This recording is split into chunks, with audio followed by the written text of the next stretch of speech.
नमस्कार। आज देश के लिए एक बहुत बड़ा दिन होने जा रहा है। विश्व में पहली बार कोई एक देश 100 करोड़ वैक्सीन लगाने का काम कर रहा होगा। और जब तक आप ये बात सुनेंगे तो हो सकता है कि 100 करोड़ प्लस भी हो जाए।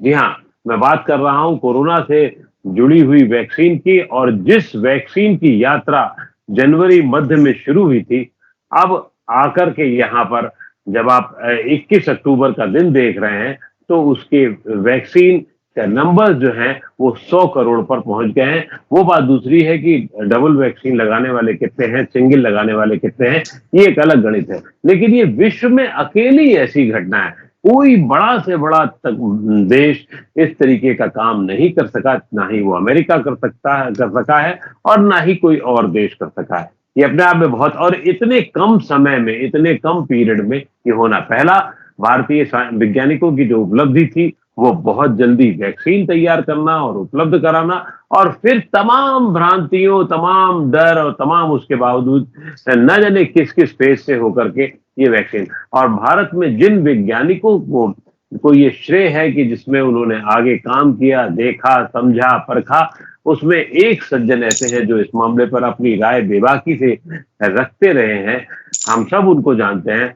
जी हाँ, मैं बात कर रहा हूं डॉक्टर संजय राय की, एम्स के कम्युनिटी मेडिसिन डिपार्टमेंट के प्रोफेसर। डॉक्टर संजय राय, आपका बहुत बहुत स्वागत है। सचमुच ये दिन तो आपके लिए भी बहुत बड़ा होगा जब 100 करोड़, आपने भी शायद इतनी जल्दी कल्पना नहीं की थी, क्योंकि आप तो उस पूरे प्रोसेस से गुजरे हैं।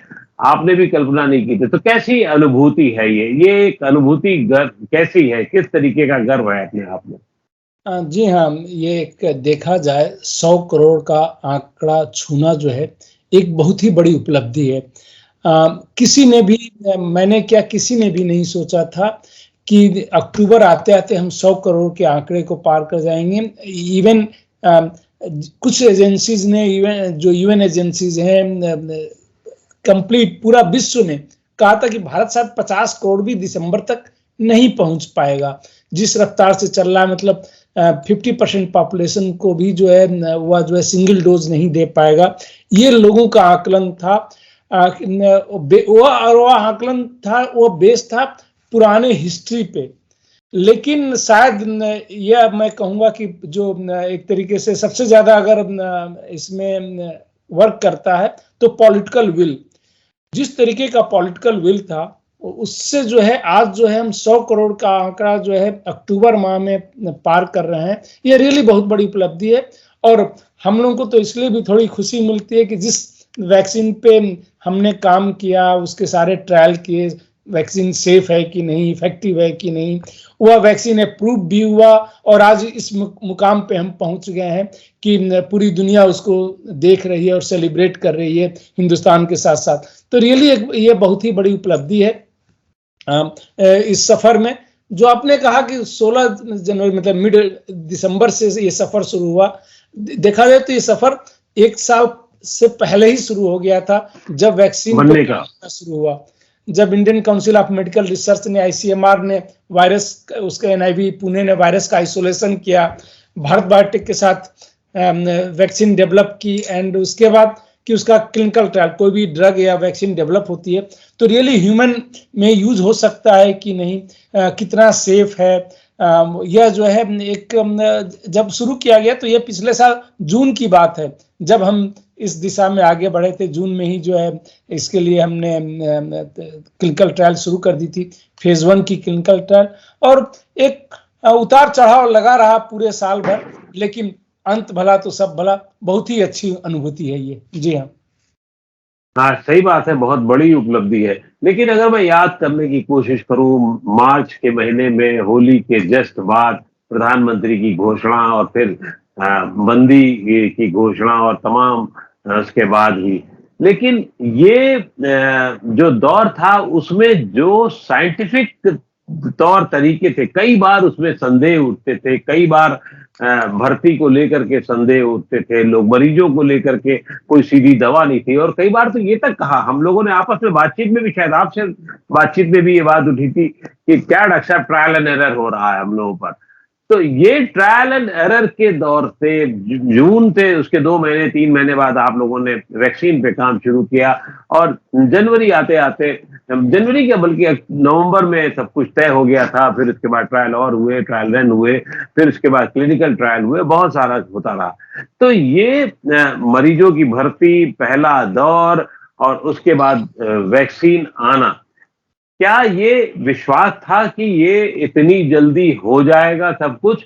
और इसके लिए वैज्ञानिकों को जितनी बधाई दी जाए, जैसा कि आपने कहा पॉलिटिकल विल की भी जरूरत होती है, तो क्या पॉलिटिकल विल इतनी बड़ी थी कि उस वजह से हुआ, या ये कि सिर्फ वैज्ञानिकों पर फोकस था, उन्होंने करा इसको? आप क्या मानते हैं?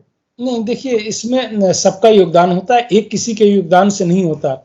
चाहे वो साइंटिस्ट अगर करें, हमें क्लिनिकल ट्रायल करनी हो मान लीजिए, और हमें वॉलंटियर्स ही ना मिले, तो क्लिनिकल ट्रायल ही नहीं हो पाएगा। उसमें अगर डिले हो गया तो सारी पॉलिटिकल विल हो, साइंटिस्ट हो, सभी लोग हों, मैन्युफैक्चरर हों, बट हम कुछ नहीं कर पाएंगे। तो इसमें देखा जाए तो सबका योगदान है। उन वॉलंटियर्स का तो मैं कहूँगा कि सबसे ज़्यादा योगदान है जिन्होंने इसमें बढ़ चढ़ के हिस्सा लिया। जून में जब ये प्रूव हुआ हमारा एथिकल कमेटी से वैक्सीन के लिए फेज 1 ट्रायल करने के लिए, हमें नहीं पता था वैक्सीन सेफ है कि नहीं। हमें 100 वॉलंटियर की जरूरत थी।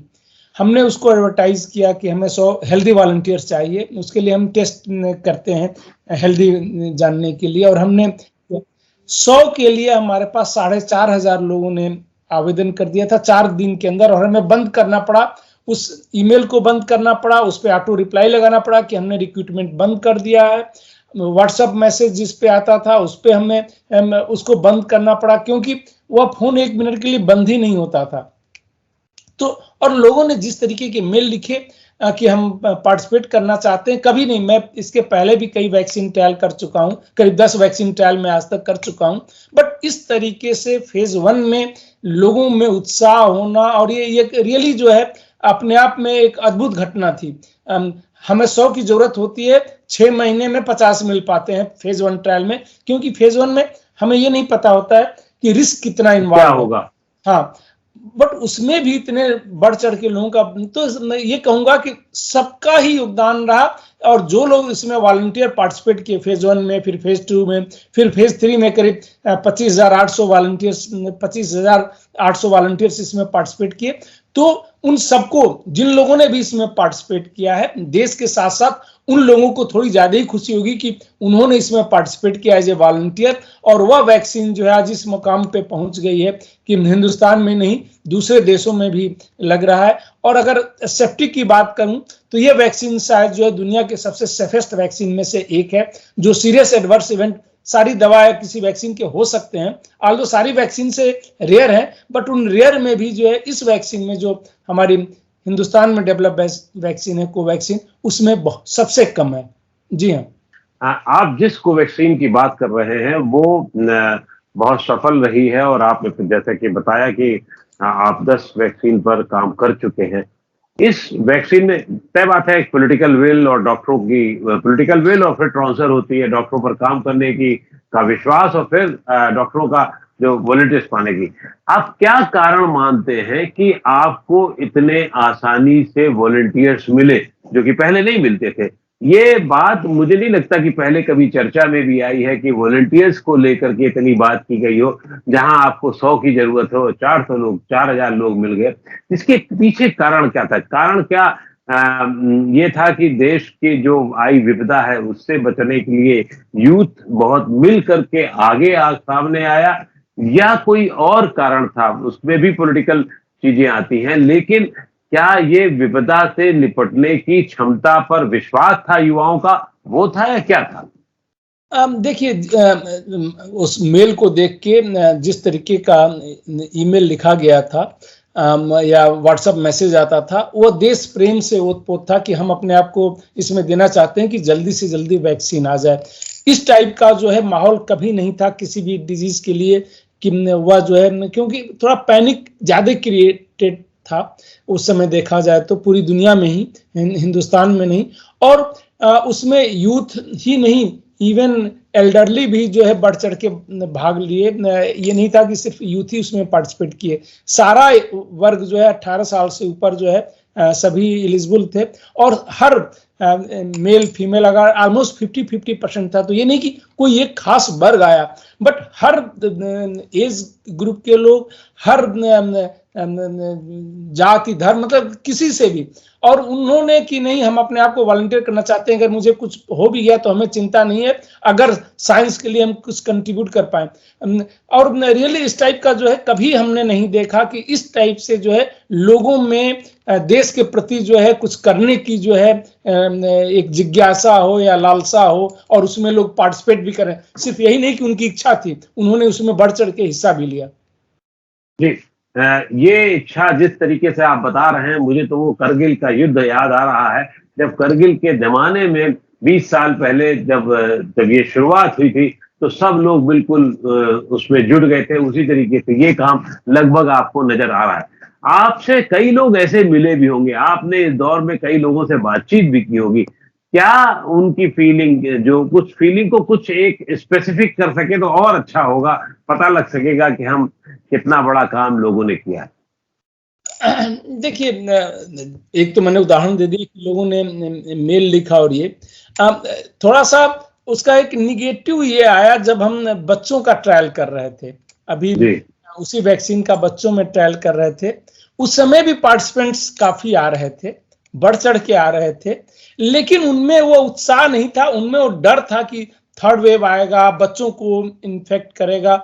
और हम पेरेंट्स को समझा रहे थे कि ऐसा नहीं है। आपसे भी शायद मेरी बात हुई होगी, उस समय मैंने कहा था कि कोई साइंटिफिक एविडेंस नहीं है कि बच्चों में ही थर्ड वेव आने वाला है। और आल्दो मैं ट्रायल कर रहा था, फिर भी मैं सबको ये बताता था कि बच्चों में जो है ऐसा नहीं है, एविडेंस नहीं है, इसके पीछे कोई और कारण हो सकता है, कम से कम वैज्ञानिक आधार इसका नहीं है कि थर्ड वेव आएगा और बच्चों को ही इन्फेक्ट करेगा और बच्चों में ही करेगा। इसका वेस्टेड इंटरेस्ट हो सकता है। और मैं शुरू से कहता था, उसमें जो है थोड़ी सी जो है लोगों में मैंने ये देखा कि उत्साह से ज्यादा जो है उनमें डर के कारण से लोग पार्टिसिपेट कर रहे थे। और वो अच्छा नहीं लग रहा था कि डर से आप पार्टिसिपेट करें, एक उत्साह में देश के लिए कुछ करना है इसलिए करें। अपने बच्चों को इसलिए लेके आ रहे हैं कि अच्छा उसी बहाने चलो ये वैक्सीन मिल जाएगा, एडल्ट में तो यही वैक्सीन लग रही है, वैक्सीन सेफ है, इस बहाने से इसलिए आना जो है थोड़ा सा अच्छा नहीं लग रहा था। अदरवाइज एडल्ट का जब हम कर रहे थे तो रियली फेज 3 आते आते थोड़ा सा वो उत्साह कम हो गया था। बट शुरू में जब जून में हमने शुरू किया था 2020 में, उस समय का उत्साह तो देखने लायक था। मैंने बताया आपको 100 के लिए हमें 4000 से ऊपर लोग मिल गए, 4 दिन में बंद करना पड़ा।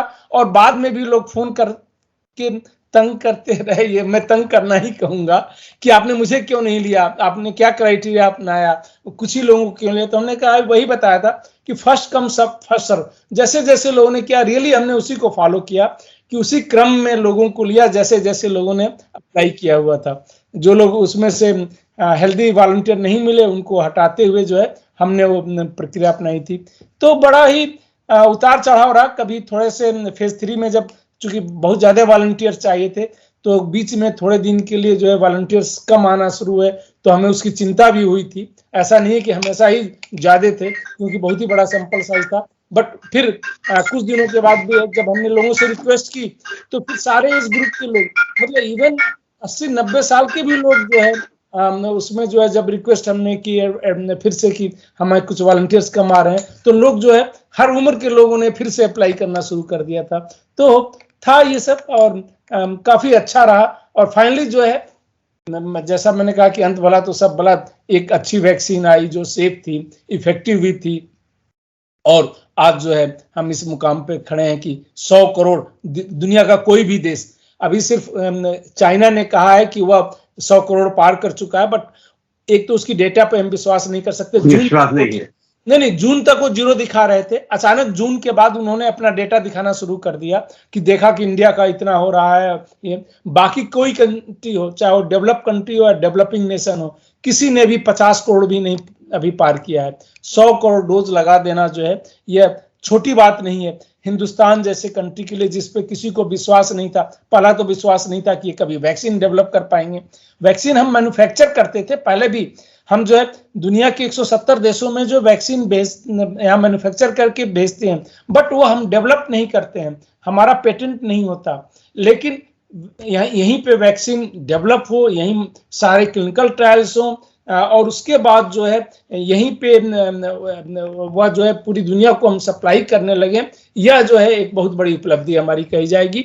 और उसमें देखिए तो जो मैंने कहा पॉलिटिकल विल, शीर्ष नेता का जो है अगर इच्छा शक्ति हो तो कुछ भी किया जा सकता है, वह ये प्रूफ किया। शुरू से जिस तरीके से मॉनिटर करते रहे, शायद लोगों में उत्साह लाने में भी हमारे प्रधानमंत्री जी का काफी रोल था।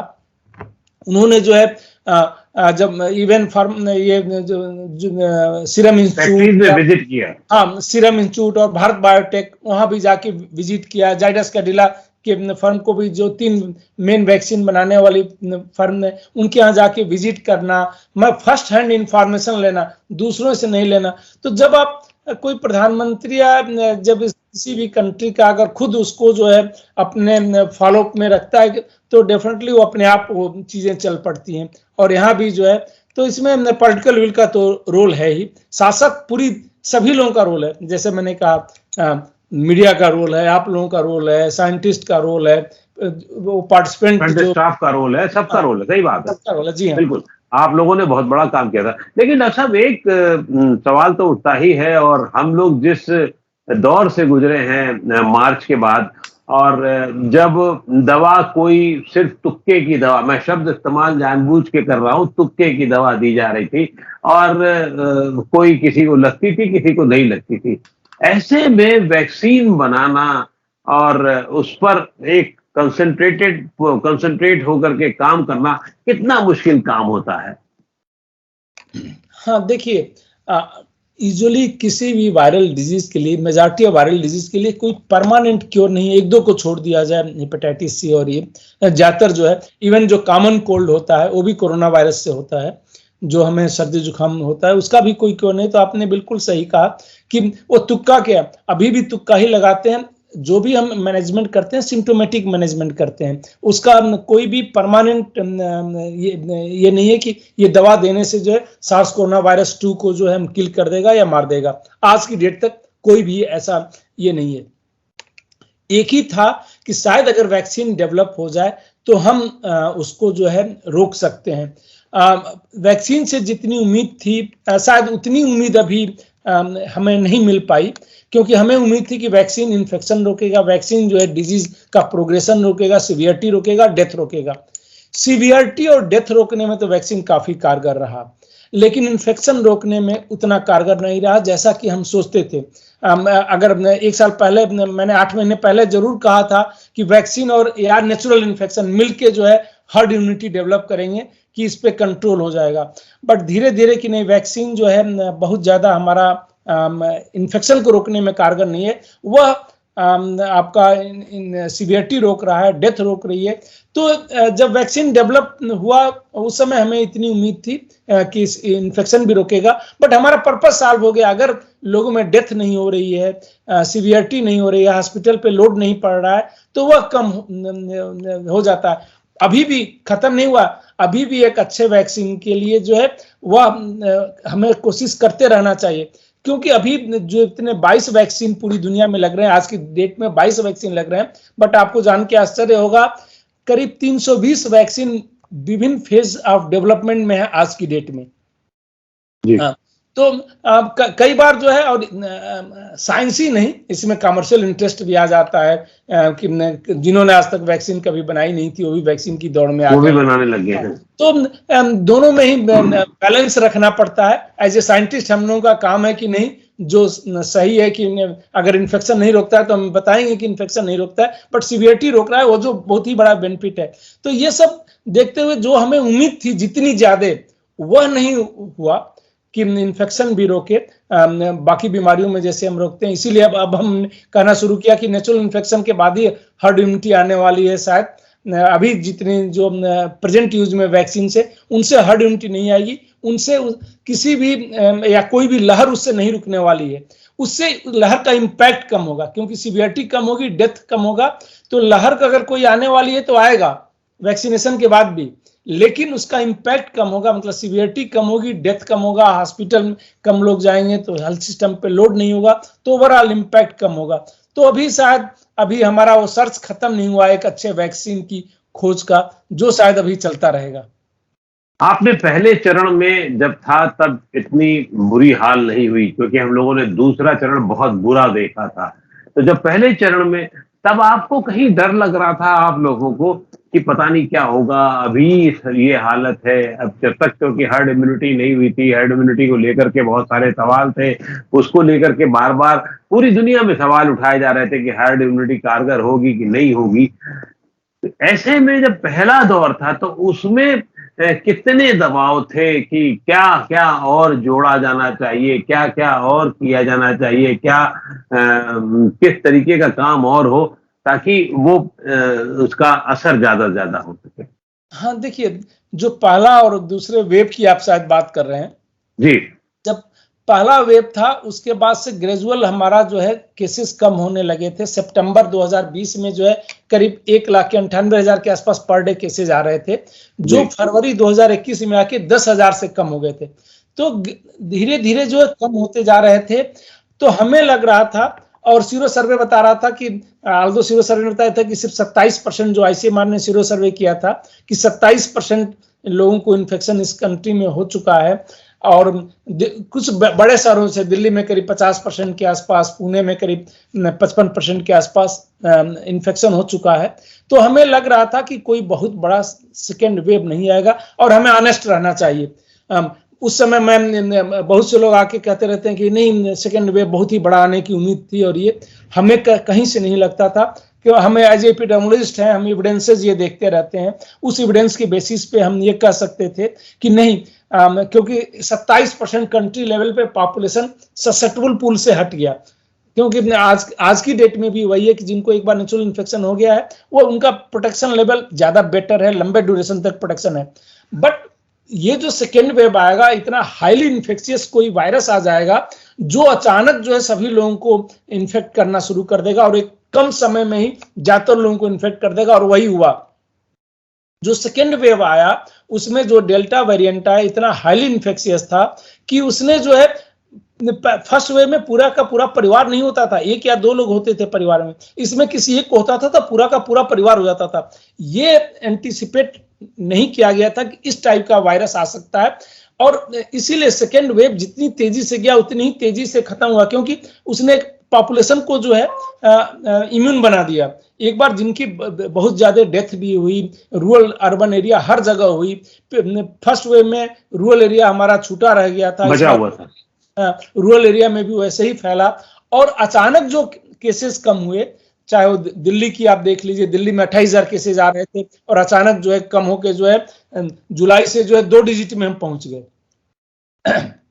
मई में अगर 28,000, मई फर्स्ट वीक में 28,000 केसेज आ रहे हैं, तो यह इसलिए हुआ कि ज्यादातर पॉपुलेशन को इन्फेक्शन हो गया। और हाँ, तो इसी को जब हर्ड इम्यूनिटी हम अचीव कर चुके हैं दिल्ली में, इसीलिए सर दिल्ली में जब बहुत ज्यादा वैक्सीनेशन का ये था तो मैंने कहा कि जहां पे कम है वहां पे देना चाहिए। हमें रेशनल, याद है आपने हमसे भी बातचीत में ये कहा था, हमें रेशनल यूज करना चाहिए, यहाँ कोई एडिशनल बेनिफिट नहीं होने वाला है। बट ठीक है, उसका यूज होता रहता है। तो ये सब उतार चढ़ाव होता रहा। नहीं, लेकिन डॉक्टर साहब एक बड़ी अजीब बात हुई, जब पिछले साल अक्टूबर में कम होना शुरू हो गया और आप लोग वैक्सीन के ट्रायल को लेकर के बहुत उत्साहित थे, काम कर रहे थे, और सरकार भी, हम सबको लोगों को लगा कि अब धीमे हो गई है, क्योंकि उसको भी लग रहा था कि अब तो सब उतार पर है, लोग आएंगे वैक्सीन कर लगवाएंगे नहीं लगवाएंगे, एक बहुत बड़ा सवाल उठता था ना। आम आदमी में एक लापरवाही का दौर था और सरकार को लग रहा था नहीं अब हालत ठीक है। आप लोगों को क्या लग रहा था कि हमें इस पे लगातार चलते रहना चाहिए और तभी कुछ संभव होगा, तभी चीजें अच्छी रहेंगी, या क्या था दिमाग में?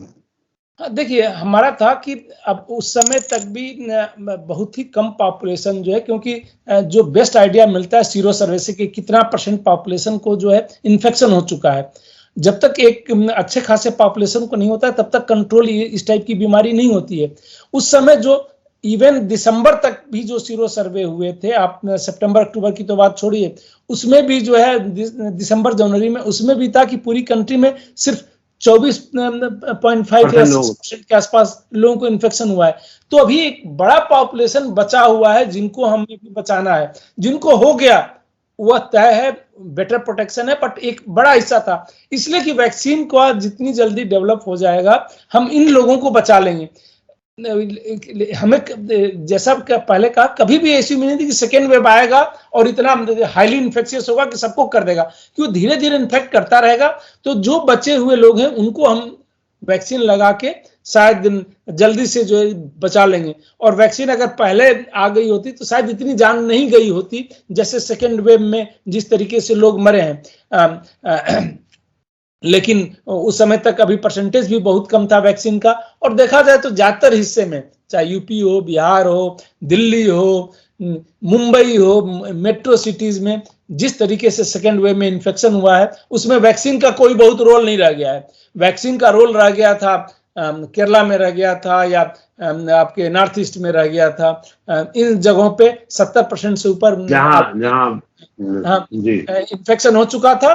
और उसमें जो है चूंकि हम पब्लिक हेल्थ में हैं और हमें ऑनेस्ट रहना चाहिए कि वैक्सीन का कोई बहुत ही बड़ा रोल इसमें अब नहीं रह गया था इन मेट्रो सिटीज में।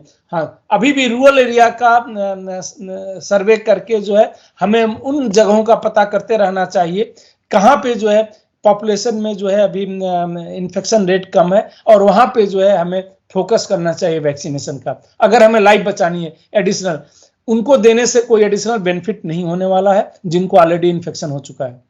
जी, ये बात आप पहले से कहते रहे, बल्कि मुझे याद है 3-4 महीने पहले जब हम लोगों ने बातचीत की तो आप ही कह रहे थे कि जहां ऐसी हालत है जहां पर हर्ड इम्यूनिटी हो चुकी है वहां वैक्सीन लगाने का देने का कोई मतलब नहीं।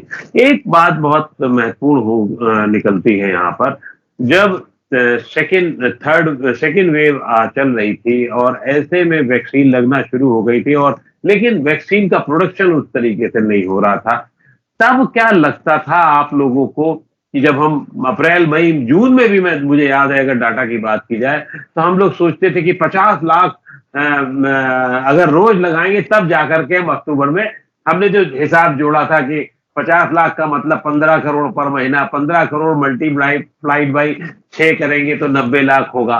लेकिन वो तेजी क्या सोची समझी थी, या ये कि जो अगर ये इसको हम और पहले देखिए, साइंस में तो अगर मगर बहुत सारे होते हैं, और आप कहें कि हम ये तैयारी कर लेते तो ये हो जाता, ये कर लेते तो ये तीर मार लेते।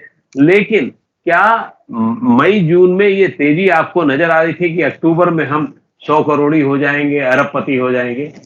नहीं, अरबपति होने की तो कल्पना नहीं की थी कि इतनी जल्दी हो जाएंगे। जिस तरीके से एक एक दिन में 2.5 करोड़ तक हमने वैक्सीन लगाया है, यह जो है रियली जो है आप देखें तो कई कंट्री को मिला दें तो 2.5 करोड़ पॉपुलेशन नहीं है, यूरोपियन कंट्री को मिला दें मतलब कई देश को हम एक दिन में वैक्सीनेट कर दें। मैं आपको बताऊं, सिंगापुर इतना छोटा देश है, 50 लाख 56 लाख की आबादी है, अभी तक अपने आप को वैक्सीनेट नहीं कर पाया है, अपनी आबादी को पूरी तरीके से नहीं कर पाया। यहाँ पूरे जब देश की बात करें तो सचमुच गर्व होता है कभी कभी कि जब सिंगापुर नहीं कर पाया, जो इतना बड़ा अपने आप को देश मानता है, इतना बड़ा तीसमार्का मानता है, तो हम लोगों ने अगर कर दिया तो सचमुच बहुत बड़ी बात है। देखिए, सिंगापुर ने अच्छा खासा दोनों डोज से जो है करीब 75% से ऊपर के पॉपुलेशन को वैक्सीन दे चुका है, दोनों डोज। आजकल देखिए पिछले करीब 2 महीने से सिंगापुर में केसेस भी बहुत बढ़ रहे हैं क्योंकि खोल दिया है ना उन्होंने। हाँ, नहीं तो देखिए ये तय है, सूनर और लेटर सबको ही मेजॉरिटी को इन्फेक्शन होगा और उसके बाद वो बेटर प्रोटेक्टेड है। वैक्सीन, जैसे मैंने कहा, वैक्सीन जो है सीवियरिटी कम कर रहा है, डेथ कम कर रहा है, बट इन्फेक्शन को रोकने में उतने कारगर नहीं है। चाहे सिंगापुर देख लीजिए, यूएस देख लीजिए, यूके देख लीजिए, अरे केरल देख लीजिए आप अपना, नॉर्थ ईस्ट देख लीजिए अपना। जिन केरल को हम सर्टिफिकेट बांटते थे कि साहब बड़ा अच्छा मैनेज किया है, लेकिन जब खुला तो फिर वो हो ही गया वहां पर। नहीं, ना भी खोलते तो भी वह कब तक आप बंद रखेंगे? केरला मॉडल हम करते रहे और देखिए सीरो सर्वे में ये आया कि 44% वहां हुआ था, दिल्ली में 80% से ऊपर हो गया। तो इसका जब 44% थे, दैट मीन्स अभी भी करीब 60% पॉपुलेशन जो है, 55-60% वहां पे ससेटबल पॉपुलेशन है। और जब तक ससेटबल पॉपुलेशन रहेगा, होता रहा, ये जून की बात है, जून में जब आईसीएमआर ने सीरो सर्वे किया तो 44%, और इसीलिए केसेस वहां खत्म नहीं हो रहे थे। हमने सब कुछ किया, केसेस नहीं खत्म हुए, और अब जब एक लेवल तक पॉपुलेशन का इन्फेक्शन हो गया तो वहां भी देखिए खत्म होना शुरू हो गया है। वह 20,000 के नीचे केसेस आ गए हैं, करीब अब तो 10,000, 7-8 हजार पे 7-8 हजार का मामला रह गया, 10,000 के आसपास पहुंच चुका है। तो धीरे धीरे वहां भी खत्म होगा। अब वहां बढ़ने की संभावना कम नजर आ रही है, और वो इसलिए आप देखिए तो सबसे ज्यादा जो है हिमाचल प्रदेश और केरला दोनों वैक्सीनेशन किया था। केरला का वैक्सीनेशन जो है परसेंटेज में बेस्ट था कंट्री में, हिमाचल प्रदेश और केरला का, बट वहां इन्फेक्शन नहीं रुक रहा था। इसलिए नहीं रुक रहा था कि ससेप्टेबल पॉपुलेशन था, और ससेप्टेबल पॉपुलेशन जब तक है तब तक वो डर बना हुआ है। खत्म हो रहा है ससेप्टेबल पॉपुलेशन सिर्फ नेचुरल इन्फेक्शन से, और नेचुरल इन्फेक्शन एक बार होने के बाद बेटर और लॉन्गर ड्यूरेशन तक प्रोटेक्शन है, जैसा कि दिल्ली उल्ली में देखने को मिल रहा है। आप अब क्या देखते हैं? अब हम लोगों से वो लापरवाही तमाम शुरू हो चुकी है, त्योहार के दिन आ रहे हैं, चुनाव के दिन आ रहे हैं, तो अभी संतुष्ट हैं या डर तभी है जब कोई इससे खतरनाक वेरिएंट ना आ जाए? क्या लगता है आपको? देखिए, मैं फिर वही ऑनेस्टली और एज एपिडेमियोलॉजिस्ट एनालिसिस करके बोलता हूं कि सभी बोल रहे हैं। अगर आप देखें, जब भी कोविड अप्रोप्रिएट बिहेवियर, जो मास्क लगाना, ये सब रोल प्ले करता है, लेकिन जब इस टाइप का वायरस आता है, क्या सेकेंड वेव में अचानक लोगों ने अप्रैल में खत्म कर दिया, मई में, और दिसंबर में सभी लोगों ने, इस समय अक्टूबर नवंबर में सभी लोगों ने मास्क पहनना है, सितंबर अक्टूबर में पहनना शुरू कर दिया, केसेज अचानक कम हो गए कंट्री में। अगर इस समय 20,000 के आसपास केसेज आ रहे हैं, तो क्या सभी लोग मास्क लगा रहे हैं? और अप्रैल और मई में इस साल मास्क नहीं लगा रहे थे? या केरला में जो है 3 महीने पहले कोई मास्क नहीं लगा रहा, आज लोग अचानक मास्क लगाना शुरू कर दिए हैं। इतना इन्फेक्शन हो चुका है कि अब धीरे धीरे हमें नॉर्मलसी की तरफ बढ़ना चाहिए। धीरे धीरे जो है, चाहे कोई भी फेस्टिवल आए, कुछ भी आए, जिस तरीके से इन्फेक्शन हुआ है, तुरंत जो है इम्यूनिटी हमारी लो नहीं होती है। तो अभी जो है इतना डर नहीं है, उस डर वो फैलाने की जरूरत भी मैं नहीं समझता हूं। कि आप 3-4 महीने पहले भी आपने मुझसे बात की कि कोई बहुत ही बड़ा थर्ड वेव आने की जो है, लोगों ने 4 लाख की भी एक्सपेक्टेशन कर दिया था कि जुलाई ये अक्टूबर में 4 लाख केसेज आएंगे। मेरा था वो तो कमर्शियल वाले भी तो खेल करते होंगे ताकि उनकी और दवाएं बढ़े, और काम हो, और आदमी डरे, और आदमी बंधे, और आदमी हाथ धोए।